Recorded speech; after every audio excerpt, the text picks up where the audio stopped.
لا يزال الخير حيا لا يزال إن في الدنيا سلاما وظلال. But he says, and I'll read this again, that he appeared, this vision appeared to more than 500 brothers. Then the vision appeared to James. Then it appeared last of all, as to someone untimely born, the vision appeared to me. He had a vision. People have visions of Mary. They believe they're very real. At Fatima, at Lourdes, at Medjugorje in the former Yugoslavia. Thousands of people have seen Mary from the dead. She's alive before them. This proves, this doesn't prove anything. This doesn't prove anything, unfortunately.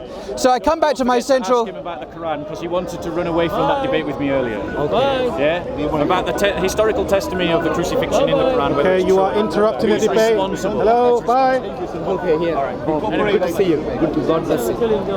I'll just add another 5 seconds, if I may, because we're interrupted by these rude people. Half a minute, please. No, well, that's very kind.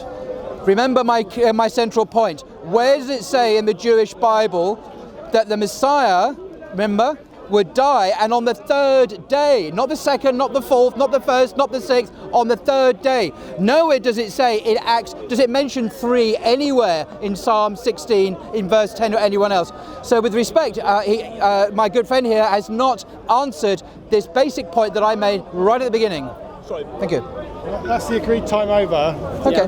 So now can we do 3 minutes? 3 minutes. You've raised a question. Okay. Yeah. Okay. And then we can go to the crucifixion in the Quran if you wish. If you want to do that. No, I Okay. Yeah, please. Okay. How much long are we going?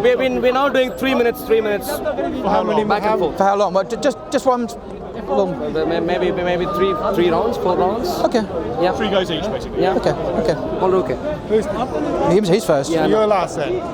As always, the last should be first. No, hang on, that's confusing. No, you go first. Get going. Come on. Get going. Get going, says the director. Yeah. Action. Okay. Now, Paul, our dear friend Paul here, ignores a very important point which I raised in regards to Psalm 16. Okay. The point was, nor will you allow your Holy One to see corruption. I saw him quite quickly glance over that statement. Nor will you see your Holy One to see corruption. David was talking about someone who he thinks is David, but I'd like to contradict by saying David is talking about someone who he calls as a Holy One, and he says that Holy One will not see corruption. David has seen corruption. David saw corruption, but this specific person did not see corruption. And that was the entire point that Apostle Peter advanced right in the first century, number one. Number two, and I'm talking about the 3 days, and I'd like to point out to 2 specific things recorded in Jewish scriptures. One is Jonah being in the mouth of the belly, in the belly of the fish. Now, Jonah uses a remarkable term, Sheol, in his description of what happened to him, which we would look at in detail if we wanted to. But number 2 is also Abraham. Abraham was asked to sacrifice his own son by God himself. Interestingly, the book of Hebrews refers back to this incident. And in any case, Abraham spent 3 days thinking that his son was going to be dead. 3 days. In particular, not 4 days, not 5 days, not 2 days, 3 days. The Bible clearly lays that out and says Abraham went up to Moriah, and it was the 3rd day when on the 3rd day he returned back. So that's very important. Where do we get the 3 days from?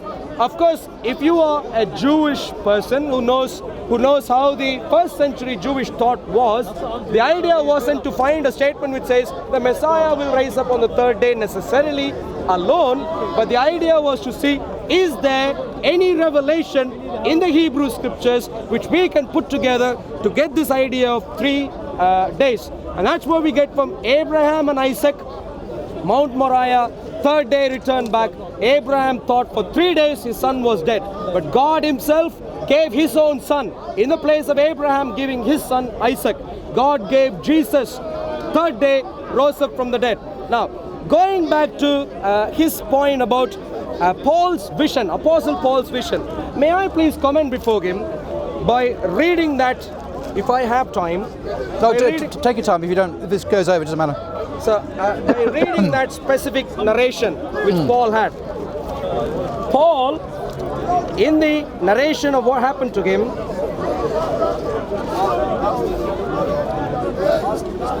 And as he journeyed, he came near Damascus, and suddenly a light shone around from heaven. Paul did not describe a vision there. He says that light shone around him from heaven. Then he fell to the ground and heard a voice. So it wasn't just a light, it was also a voice saying to him, Saul, Saul, why are you persecuting me? So Paul is seeing a light, he is hearing a voice, and he had fallen down already. And Paul responds back. He did not say, I'm just seeing a vision, I can't interact, but he is interacting. He says, who are you, Lord? And the Lord said, I am Jesus, whom you were persecuting. It is hard for you to kick against the goats. So he, trembling and astonished, said, Lord, what do you want me to do? And the Lord said to him, arise and go into the city, and you will be told what you must do. And the men who journeyed with him stood speechless. Our friend Paul here said the friends did not experience anything. Let me please correct him by reading the very passage he read, where it clearly says, and the men who journeyed with him stood speechless, hearing a voice. The men around him did not see the light, but they heard a voice, but seeing no one. As a matter of fact, if we combine this with the other, which was my point, with the other place where Paul gives a detail about this, the idea is they did not see a face, but they heard a light and heard a sound. Everyone experienced, more crucially Paul. Sorry, I took more time. No, that's fine. I don't mind that. I suggest there has to be some limit to it even so. Thank you for that. Good. That's quite a strong response, which I respect that.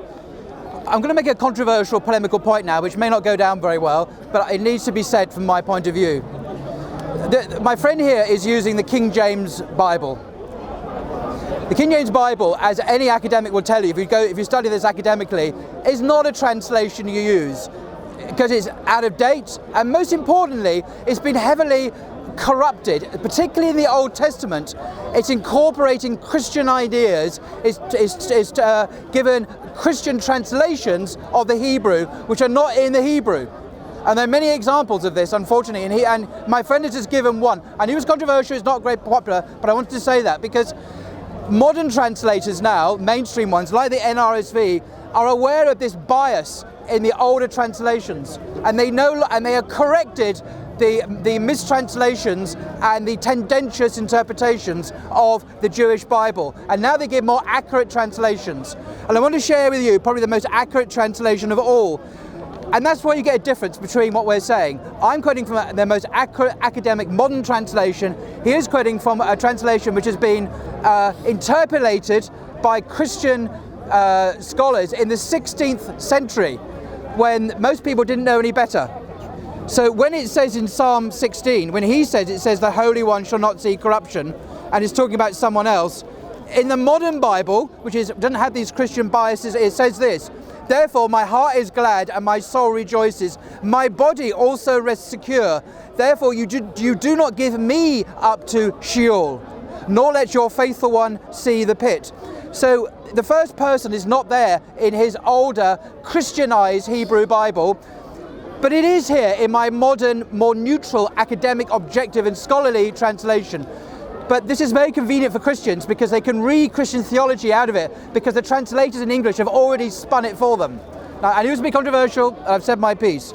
So now coming back to your other point, and I'm surprised you make your point for me. He quotes the road to Damascus again, and he says Paul had a vision, saw a light, of course he does, and Paul hears a voice, yes he does. And then, but the men saw no one. Even in his King James Version, the men saw no one. And that's my point. Jesus rose from the dead, he appeared to one man, everyone else with him saw nothing. What kind of resurrection is that? It's not a resurrection that you should base a world religion on, where you trust the visionary experiences of a man that no one else can share. No one else saw what Paul saw, and yet a religion is based on this.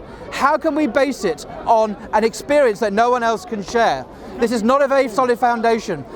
trust him to debate? Because you're Christians, yes, I know, yeah. So that is my view of the weakness of today's gospel message, that is based on a visionary experience that no one else saw, that was only experienced in Paul's mind. I don't doubt he had it, but we could base all sorts of religions on visionary experiences and say it's from God. It's not a very objective, historically sound foundation to base a religion on. Therefore, we should not base our lives on it. We cannot base our children and our homes and our souls on an experience that we cannot have ourselves, because Jesus is now gone to heaven. He's no longer resurrected, he's now gone to heaven. So I'm afraid that the argument for the resurrection of Jesus is surprisingly weak, and I give up my minute to you. Okay. Thank you for that generous gesture. Okay. How are you? Now, Hello. how many minutes have we got? Oh, hello. Hello. Now, our dear friend Paul now runs and hides behind evaluation by modern day scholars about English translation Yep. of some Old Testament prophecies. I'd like to comment before him. We can discuss in detail about all sorts of translations if you want to, but maybe at a later date. Today, for sake of simplicity, may I please comment before our friend Paul, maybe we don't even need the English translations. We'd go back to the Greek wordings and the Greek evaluation of first century apostles. And I'm going to read to you from Acts chapter 2, continuing with where Peter introduced this idea.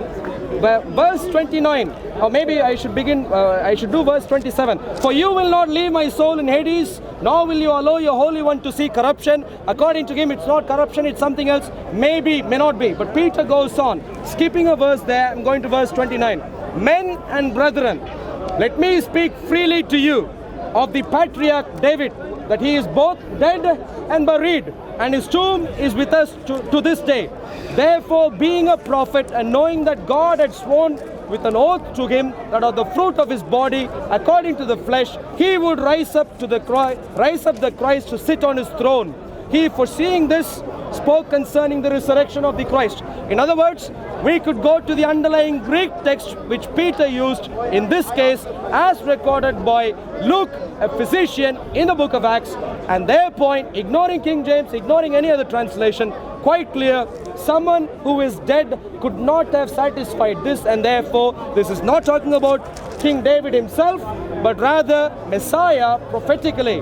Number one. Number two, our friend Paul here, in reference to the experience of Apostle Paul, over and over again makes a mistake. He says it's a vision. Oh, would you like a tea? No, it's very kind, but no thank you. Maybe you'd like a tea? No. He's a bit busy actually, but thank you, yes. Our friend Paul, he essentially said the Apostle Paul just saw a vision. And to stress that point, he stresses on the one aspect of his experience, which is that just that he saw something no one else saw. I'd like to expand the case. My dear friend, Paul saw a light. He didn't describe that as a vision. And he heard a sound. And everyone else around him heard the sound also.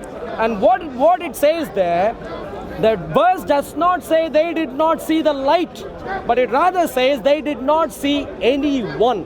In other words, they could not see any perceivable face there.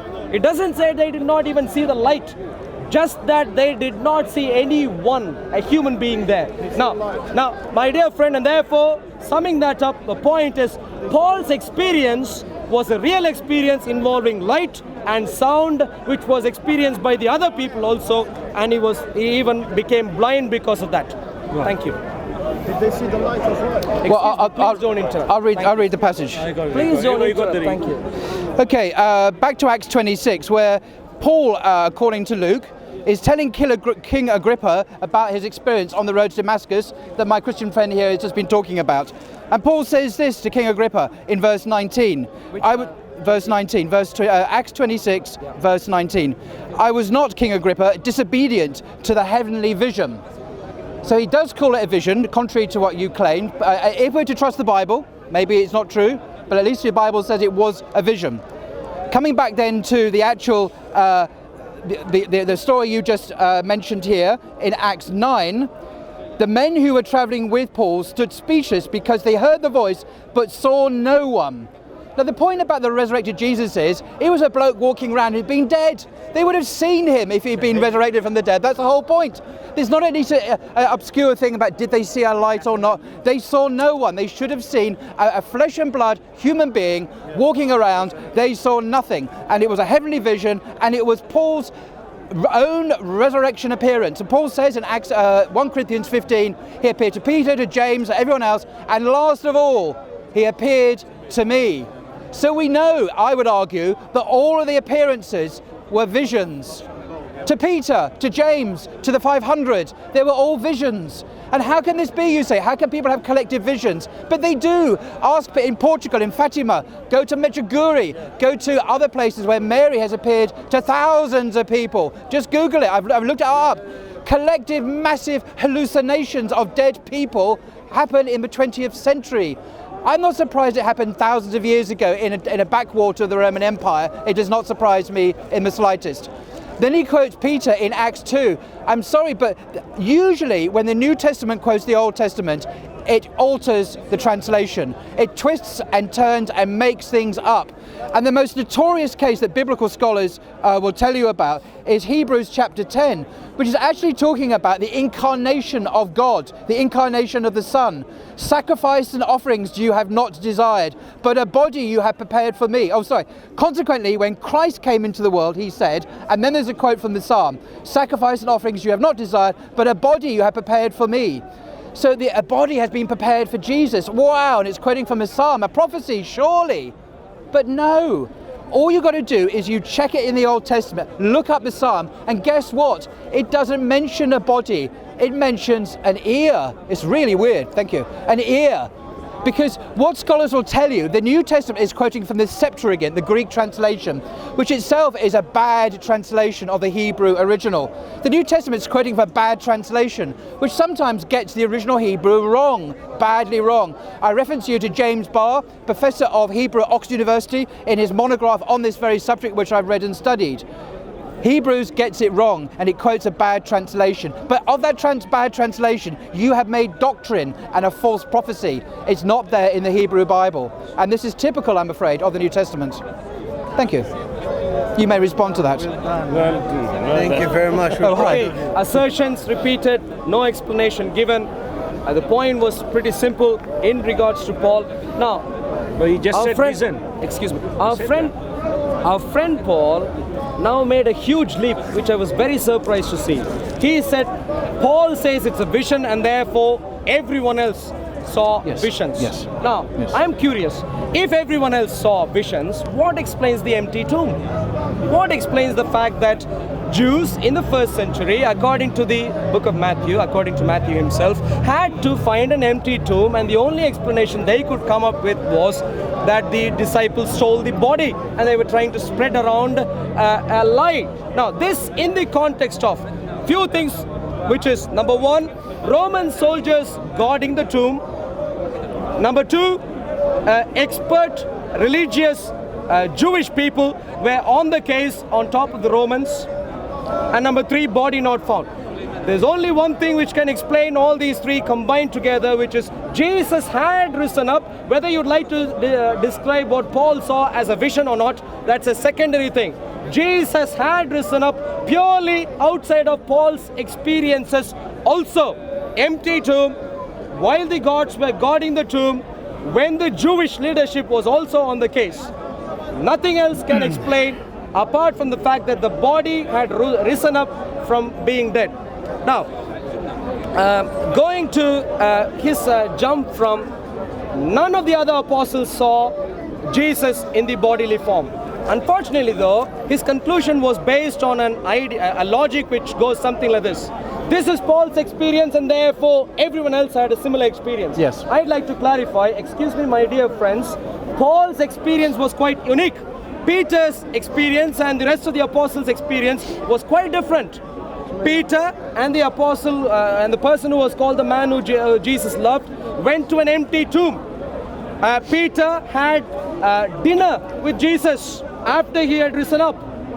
Peter had seen Jesus ascend up into the heavens, and the angels responding by saying, why do you even look at this like this? Because the one who ascended up likewise is going to return back.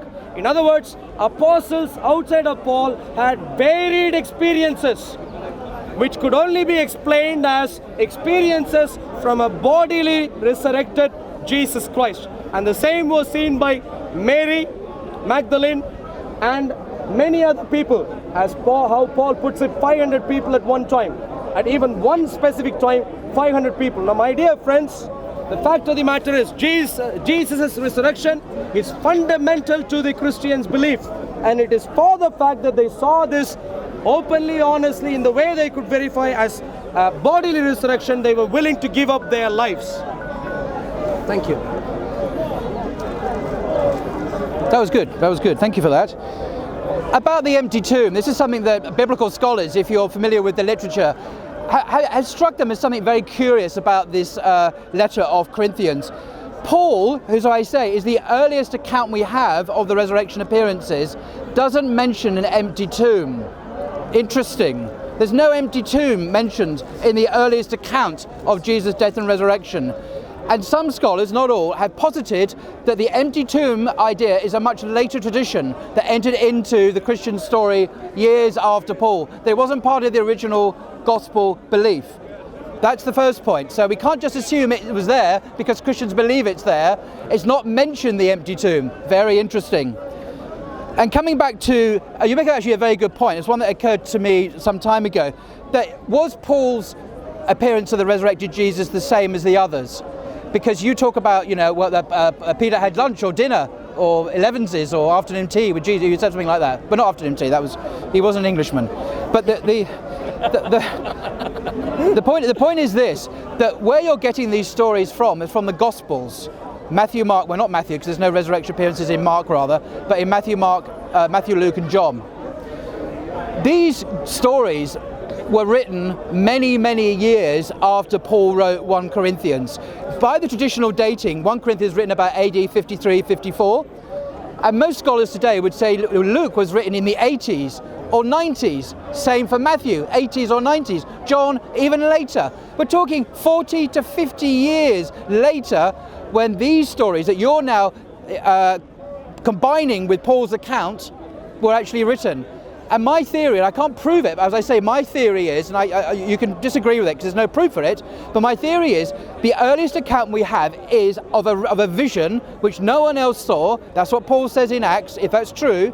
But later on, as religious stories do, as myths develop, they become embellished, they get told again, and details are added in the stories. And we can see this in the way Matthew has used Mark even. He adds bits of story in which weren't there in Mark. So I would suggest in the history of religion sense, in the sense of the academic study of all religions, we are used to seeing the embellishment and development of legends around religious figures who are really, really important. And Christianity is no exception to this rule. We see an early vision, thank you, turning into a much more physical story 30, 40, 50, 60 years after 1 Corinthians. And I would say that is most likely to have happened here. The early tradition makes no reference of an empty tomb. The Gospels do, but they're written much, much, much later. And therefore, the question has to be asked, is this a result of legendary embellishment and development, or is it history? And I would say it's the former rather than the latter. Thank you, Douglas. In terms of dealing with history, our friend Paul here advances a very dangerous idea. He says the earliest account matters and whatever else is not supposed to be as reliable as the earliest one. I'd like to think that is not the way historians look at historical records. If that were the case, you shouldn't even be looking at 1 Corinthians, you should only be looking at the epistle that Paul wrote to Thessalonians, because that's the first epistle that Paul wrote according to some historians. The fact of the matter is this, my dear friend. If my friend were to die, if your friend and my friend were to be buried, and if your friend and my friend, we know where he was buried, and if he wasn't in the grave on the third day, and if we saw him alive on the third day going forward for many days, and then finally also we see him ascend into heaven, how long would we remember that in our lifetimes? That's what I'd like to ask. For our friend Paul here to suggest that Matthew, Mark, Luke and John are not reliable because that was written years after 1 Corinthians. My dear friend, I would, if I saw my friend die and come back alive, I would remember that for my entire life. Entire life, not 10 years, not 15 years, my entire life. Now let me read to you Matthew. Now after the Sabbath, as the first day of the week began to dawn, Mary Magdalene and the other Mary came to see the tomb. Very physical experience, the tomb. And behold, there was a great earthquake, for an angel of the Lord descended from heaven and came and rolled back the stone from the door and sat on it. That is a very physical experience that is recorded by Matthew. And then the angel says, the topic that our friend Paul here gave, he is not here, he is risen. He is risen. Record by Matthew. Now, if such a very dramatic thing happened in your life, how long would you remember? Like our friend Paul, our friend Paul here thinks maybe for not long. I'd like to think to the contrary. And therefore, I'd like to comment to you every single writing which is written by witnesses or people who are close to Jesus' life, for us to take every one of them seriously. That's where we get our ideas from. He also suggested that the resurrection, please. the resurrection, the resurrection idea was an embellished idea which evolved to be true bodily resurrection after quite a while. Unfortunately, though, that is not consistent with the historical records that I had pointed out to you earlier. I had pointed out to you earlier that the early church was persecuted right in Jerusalem, right during or before the time of Tacitus, enough to an extent Tacitus records it. And the early church grew right in Jerusalem according to Tacitus himself. And Tacitus, we know, died in 110, around 110 AD. So the fact of the matter is, by 110 AD, you have church rise up, being persecuted, and then rise up again and go into the wider parts of the world. His ideas do not match up to that evidence we see. Just final Final one. Is he doing the final one? Okay, oh it is, right, okay. Fine, jolly good. Well, that changes things because I was going to, okay. In that case, I'd like, is that 3 minutes? 3 minutes is long enough, that's okay.